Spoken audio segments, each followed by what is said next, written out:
Ndị Igbo ndị ọma, ana m ekele unu. Apụtala m n'ụbọchị dị taa sị ka m bịa kwuoro ndị Igbo maka na enwere ihe na-eri m nri n'ahụ.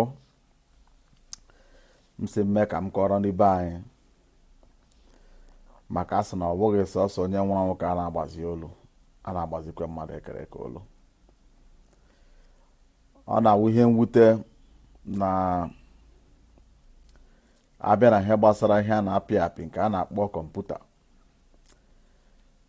na ndị be anyị na-ala azụ nke ọ dị ukwuu na ihe gbasara kọmputa.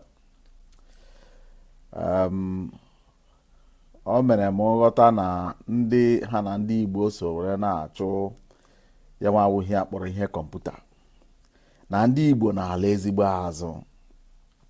Ama m ihe butere ya, maka na ụwa nke anyị nọ n'ime ya na-akpọ ụwa globalization.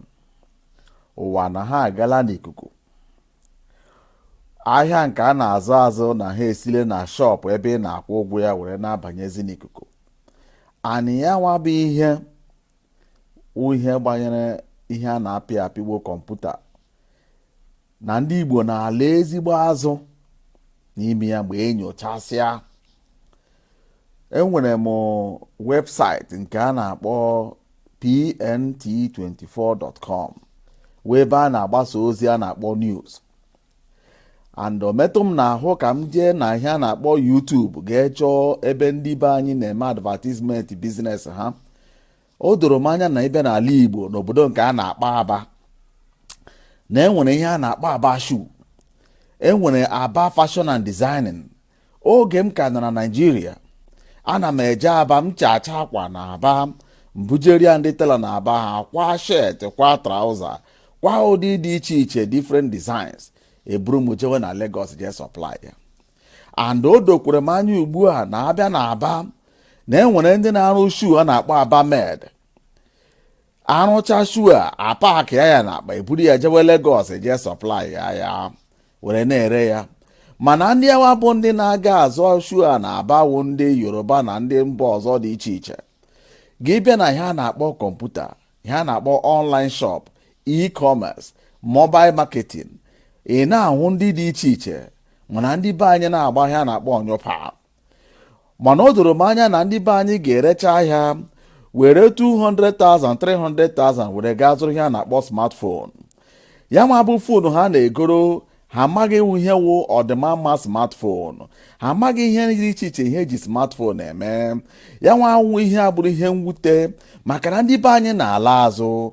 Smartphone ibu n'aka, ị na-egosi ndị mmadụ na fonu ibu n'aka fonu 300,000 400,000 naira. Ị maghị na ihe ibu n'aka ihe a na-akpọ mini kọmputa. O sile na fonu mobile fonu pụọ, ọ wụzi smart fonu. Ịgwa gị na ọwụ kọmputa nke eburu ibu ka e were kpọkọtazi ọnụ mee ya ka ọ dị obere.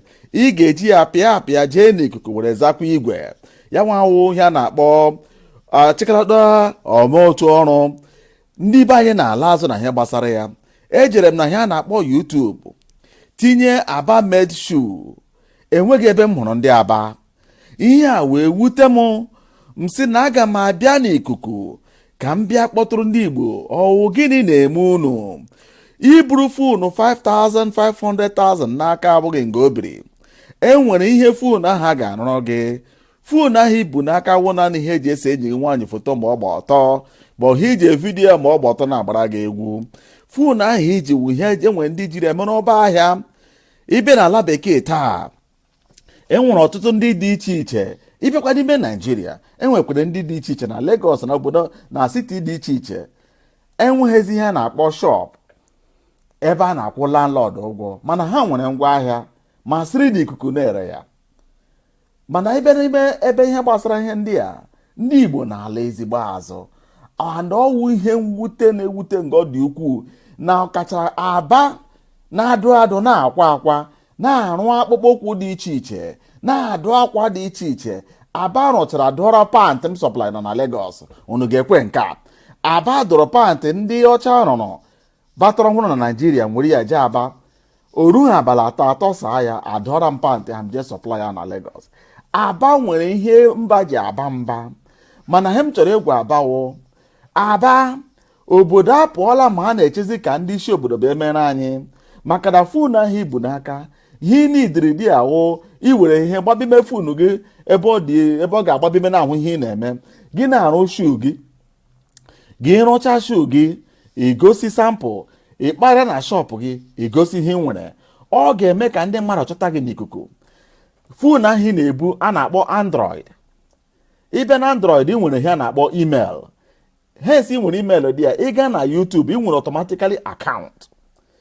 Ịpịa na that YouTube ị ga-ahụ ebe ọ sị gị vidio. Ịpịa vidio mmadụ ejidere gị aka ka m si jide ya otu a. Ị na-ekwu okwu, ị na-adụ akwa gị, ị na-egosi ihe ị na-eme. Ị jiri aka gị keretara ihe a na-akpọ online commerce. Ị jiri aka gị keretara ihe a na-akpọ mobile marketing. Anaghị akwụrụ ya ụgwọ. Ihe ndị n'idi ihe ga-akwụ ụgwọ ka ị gawa skuul ebe eji ịmụ ya.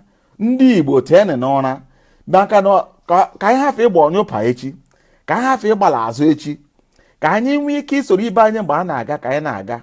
Maka na ihe nna ka m pụọ na shọpụ ihe na ha wụ ihe oge gara aga. Eji m ohere asị ka m gwa ndị Igbo biko nụ, onye ọbụla n'ebe ọ nọ tee n'ụra. Ọ wụ ihe mwute na ihe ihere na a whole Aba as a whole enweghị ofu onye na-etige vidio ọrụ aka ya na YouTube. A very shameful thing. Anyị pụta anyị na-etu ọnụ, anyị na-arụ eluigwe, anyị na-arụ elu ala, a na-akọ ya n'ọnụ. Bekee na-asị gị ị nwere proof. Onye ọcha hụdata na a na-eji kandụl, a na-eji stovu were na-arụ shuu na Aba. Ọ ga-asị ebe ndị a jiri stovu rụọ dịka shuu a, mwetezi ekwipment mee ndị employ ma wụrụzie dọntata. Ele otu ụwa ga-eche amara ihe unu na-arụ. Achukwu kere unu nye unu ngozi dị iche iche, nye unu akọ na uche. Ọ wụghị iburu okpokpo fonu ka ndị enyi gị nwaanyị na-ahụghị na ibu fonu na-akpagharị. Ibu fonu 500,000-600,000 naira. Mana ịmaghị uru fonu ibu n'aka nọ. Abịa na common net, ị na-adụ akwa, ị na-arụ shuu, ị na-eme ihe dị iche iche, ị na fashion designing. Ị nweghị ike iwere fonu gị aha vidio ihe ị na-eme one day publish ya na net. Everything na-ebi ha na YouTube, everything na-ebi ha na Facebook. Oge agala ma a na-eme foto video what you are doing from beginning to the end. Amara that no onye a were chalk see leather, ọ onye a jiri scissors cha leather. I nọ here na watch that video to she rụpụta shoe with the stove near n'akụkụ, ọ tee gum ọṅa na stove ọ bend ya ọ kụọ before you could know it shoe emapịa. Igosi ebe ndị mmadụ yi ya n'ụkwụ na-aga. Ya anya na-akpọ indirect mobile marketing and also indirect e-commerce. Enwekwara another way esi eme ihe. Enwe ndị na-develop website. Unu chọọ obi dị gị ịchọ eme ike developụrụ gị ihe na-akpọ online store ebe ị ga-ere ngwaahịa gị. M ga-arụrụ gị free. The first 10 people ga-contact m si na ha needre online store, mụa ga-arụrụ ya free ka m were nyere unu aka. Uru bata ha na-akpọ n'ikuku. Ndị mmadụ bịa na net gị, ha zụchaa gị ahịa, ego niile azụrụ gị ga-abata na akaụntụ gị na Nigeria. Ama m enwere payment system ndị Nigeria na-eyuzu. A ga-eme integrate na website. Onye zụcha ahịa ọ bịa na shop gị ọ chịrị ya. Ọwụwụ ndị na-ara ndị ike inwe onye na-agba igwe, ịkwụọ ya ụgwọ, ọrụ ya bụ gịnị? Iburu igwe nyere akpa were ngwaahịa ndị mmadụ na-agba street to street aga supply ndị zụrụ ngwaahịa ha. Ya awụ ihe gịnị mmadụ eji aka develop business ya. Gradually, ivu phone n'aka, iji smartphone, ị nwere laptop, ọwụ ihe eji akpara nwaanyị nganga, eji akpata ego. Ibe na net, ndị Yoruba eju everywhere. Fashion design ndị Yoruba ji ya na net. Bete o doro m anya na ndị Igbo na-akwapị akwa. Ebe ka ndị Igbo nọ. Hunu na wekpufuru okpokoro furu were na-emere nwaanyị nganga. Okpokoro ihe nwe ihe kpọdụrụ n'ebe a. Ị ma na ha ivu n'aka na-akpagharị wụ kọmputa. Ị ma na ha ivu n'aka wụ a na-akpọ ya way to success na ha gbasara globalization. Ọ na-eme ọ na-awụ ihe mwute na mụnwa gara na net na-publish dị otu m publish ga-ewu mee ndị Yoruba rụrụ ya. Ọ dịghị m obi mma bete nwe m another choice than to do it. So m sị ka m nwere vidio a bịa gwa ndị Igbo unu tee n'ụra. Ọ wụghị evuru fon 500,000 naira were na-emere nwaanyị nganga. Jiri n'aka nyere onwe unu aka. Ya bụrụ ma ị gaghị ama na eji ihe gbasara online, okay, but publish onwe gị na YouTube, publish onwe gị na net. Vidio onwe gị ebe ị na-eme ihe, kpọrọ nwaanyị ga-esi vidio ga-ebi na gị dụ akwa ịchacha akwa eweta akwa gị ịkpụsa CCS gị kọtụọ ya dụọ ya vidio onwe gị complete ma advertisement onwe gị. Enwere nwa be anyị adịrị m na Facebook yes na-eme advertise ihe akwa ọ na-adụ, but ebe na YouTube you don't see no Igbo man. The whole YouTube is being occupied by ndị Yoruba and ndị Hausa. Ndị anyị si ama ha ihe na anyị ka anyị mana ha eme na occupy the whole business. Gị gaa na Pinterest, design ndị Yoruba ha ejuru everywhere, design ndị Hausa ha ejuru everywhere. Ebe ka ndị Igbo nọ enwezikwe traditional wear ndị Igbo na-ahụzi na net at all. Nchọzi ezo ma ga-azụ agbada akwara m agbada ọ ma ga-akwara m akwa ndị Yoruba. Enwezikwe ebe m ike choose design ndị Igbo. It's a very shameful thing ndị be anyị. Biko unu were phone unu azụ onye sị gị azụ kọmputa were phone gị vidio onwe gị publish nwee akaụntụ na YouTube esi nwe mọtịcha nwe akaụntụ kpọọ m nwa gwa m nwa ụta m nọ hia na m ekeretara gị akaụntụ nye gị the password ị gara gị chenji ya na phone gị video yourself publish yourself.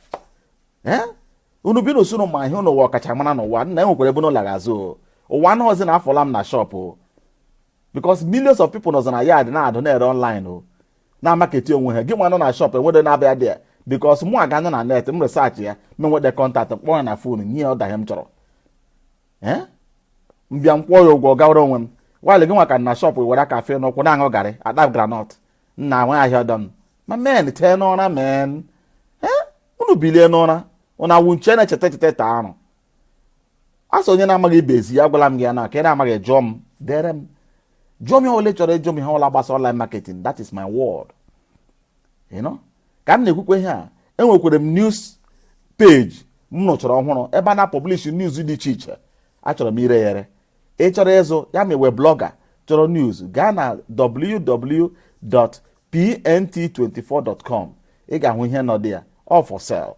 ị na-idie ya kụtụrụ m ka anyị kpaa na ntị adịghị m ọnụ ihe m na-eme wekade ka ọ na-aga aga kwedọnụ ihe m na-ekwu. Enwekwa ihe ọzọ ị chọrọ ebe ọbụla isi chọọ ya ị chọrọ online store m sị gị first 10 people ga contact m ga-arụ unu online store free. Ọ ga-esi na ọmapụta asị m unu tiri ebe ego ere m na-agwa gị first 10 ndị Igbo gasị ha chọrọ inwe online shop ebe ha ga-ere ihe online contact mụnwa Zebedi Ejilike mụnwa Korie mụnwa ga-arụ unu. Obi ga-adị m ụtọ ịhụ ndị Igbo na ha na-achallenge ndị anyị kpọrọ ndị ihuru ihu na dominate market echizi anyị na-agazi ka nyere anyị aka. It's a very shameful thing, very bad thing. Ọ na-eme m ihe na-ese na mbịara na net na m ahụ dị ndị be ya nwedị ihe m na-ahụ nwedị ihe gbasara ọdịmma ndị Igbo m na-ahụ dị sef even though common egwu ọdịnala wasef were vidio gị vidio ebe ndị mmadụ agba egwu na-akpọ anyị abịawala anyị abịawala i publish ọ na-promote the culture of Igbo people. Gị nwe ebe a na-agba oji ọnụ ebe a na-agba vidio ya eti ya na net dee ya na village gị ị na-ebupụta anyị mara na ndị a nwere ọdịnala. Ị bịara ndị Yoruba were ihe ekpuchitere ihu mmanwụ kpuchitere ihu na-agba were ekpuchi ogologo na-awụli elu ebe ka ị na-ahụ ndị Igbo. Ebe ike ana m ahụdozi ha na-akpọ ọkọnkọ ndị be anyị na-agba ọkọnkọ abịa tide ụmụaka si Malaysia bata ha bịa ha ga ọkọnkọ ha vidio because ha si na advance world mana na ha vidio publish na YouTube they are selling their culture. Ka ekwere maka ndị Igbo dị iche iche ebe ọzọ ha nọ nna biko na Chineke gbula ụlọ unu tetedụ n'ụra ọhụ Igbo totofunu na akpa na-akpagharị ka nwaanyị hụ ya daa nwaanyị ahụ na ọhụrụ fonu m bụ nna were azụ daa mee iwe otule asị m gịnị ewo mbakala ewe otele ha ihe bụ n'aka na-egenerate money mgbe ịma gị si kụziere gị unu anwụchila ndị nke anyị udo dịrị unu. Tupu m echefuo enwere ihe m na-ahụ n'ikuku biko achọrọ m iji ohere a Chineke egbula unu. Enwere ndị akpọrọ ha onwe ha Biafra Voice International. Chineke egbula unu ndị Biafra Voice International BVI Channel 1 asị m ewere ohere ayi unu ya ma unu na Radio Biafra nwere issues na background unu kile ya dị ya unu ebupụtara na public. Ha anyị chụga ofu ala ji ka anyị na-achụrụ efi anyị chụga ọdịmma ndị Igbo gbochi na ebia gbochi na bi unu wetu aka n'ịrụkazi onwe unu. Chineke egbula unu si unu biko unu were nwayọ. Nwanne m Prince Ojinnaka Debo himself, you are highly welcome online. ana m ekwu maka ndị be anyị ha evuru fonu 1 million naira n'aka ha were asa achụ nwaanyị amaha na kọmputa ka ha bụ amaha na-eji ere ahịa amaha na akwa ha na-adụ na a ga-eji fonu aha vidiyo ya were ree ahịa amaghị na shu a na-arụ na a ga-eji ibero na net na YouTube ị gaghị ahụ ofu mkpụrụ onye Igbo ebe ọ na-arụzi eshu nke m hụrụ ahụ nke ndị kwa Channels TV gara aga vidiyo na-aba apart of it enwe ke ndị Aba jiri aka ha tiri onwe ha too bad ọ dị ọjọọ ndị be anyị biko ụnụ gbalịa pụta n'ikuku ikuku wee ebe a nọ these days taa ọ bụ ikuku na-ewu and ọ gaghị ala ọ ya wụ the new model shọpụ erule mgbe ọ ji akwashi onye ụlọ ga-anọzi n'ụlọ ya nwee ihe na-akpọ parking store na-ere ahịa n'ikuku oge na-adịghị anya oge ruo Naijiria ọ dominatiala Europe enwere ike m chọrọ ịta pizza now agaghị m apụzi na-eji gaa anya oyi ga were pizza nọ na kọmputa m na ma apịara m belụ n'ụlọ ma emepe kwụọ ụgwọ ebinye m pizza ama m na oge ruo na Naijiria one day anyị ga-eme enjoy mgbe i bidoro now awụghị chere ma ọ bịara before ga-ebido igbe aha ndị ọzọ secure the market bido now bido wee before na abịala Naijiria ịghọla empire ọ ga-aghọ ya na-akpọ empire udo dịrị unu ya gaziere unu gaziere m na ezinụlọ m ihe m na-achọwa ebe ọ ga-esi adịrị ndị Igbo na mma o maka na next election aga m aga echelejere Roger Okorocha anụnụ niile ga-abakwuo m n'ukwu ka m kwatuo ndị Hausa udo dịrị unu ya gaziere unu